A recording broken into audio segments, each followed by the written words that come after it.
मैं doctor M.K. Singh, senior consultant and director internal medicine, Narayana hospital Gurugram में हूँ। अक्सर लोगों से कहा जाता है, सुना जाता है कि वैक्सीन सिर्फ बच्चों के लिए होती है, लेकिन ऐसा नहीं है।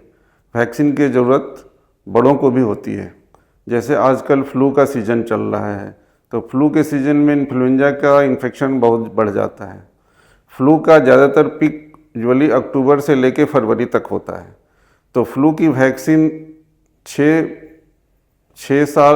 महीने के ऊपर से के बच्चों से लेकर बड़ों तक लगाने की रिकमेंडेशन है। फ्लू की वैक्सीन साल में एक बार लगती है।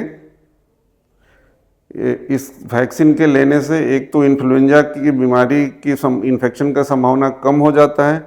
अगर किसी को इन्फेक्शन हो भी गया तो उसमें सिवियरिटी कम हो जाती है, हॉस्पिटलाइजेशन कम हो जाती है और बहुत लाइफ थ्रेटनिंग कॉम्प्लिकेशन भी कम हो जाते हैं। इसमें 3 तरह के वैक्सीन आते हैं। एक तो इनएक्टिवेटेड वैक्सीन होती है, यूजुअली बड़ों में लगाई जाती है 60 से ऊपर में। दूसरा होता है रिकम्बिनेंट वैक्सीन। वो रिकम्बिनेंट वैक्सीन 18 साल से ऊपर के उम्र के लोगों को लगाई जाती है। एक तीसरा वैक्सीन है लाइव एटेन्यूएटेड वैक्सीन, जो कि 2 साल से 50 साल की उम्र के बीच में लगाई जाती है।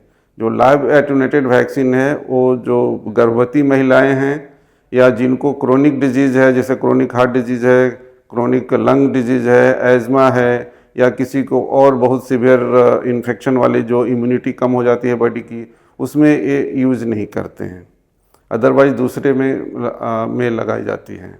वैक्सीन के बारे में भी लोगों को मिथ है कि बहुत साइड इफ़ेक्ट होता है, लेकिन ऐसा कोई मेजर साइड इफ़ेक्ट नहीं होता इस वैक्सीन का, एक्सेप्ट कि जिनको कोई वैक्सीन से पहले एलर्जी हुई हो या किसी को प्रोटीन एलर्जी हो। जैसे किसी को एग खाने से एलर्जी होती है, एग खाने से किसी को सीवियर एलर्जी होती है, उसको नहीं लेते हैं।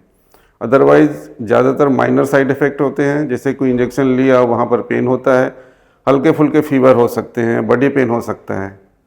तो ये वैक्सीन जो इन्फ्लुएंजा वैक्सीन है ज़्यादातर सेफ़ है और सबको साल में एक बार लेना चाहिए। लेने का सबसे उपयुक्त समय अक्टूबर के एंड में होता है, चूँकि पीक अक्टूबर से लेके फरवरी तक होता है।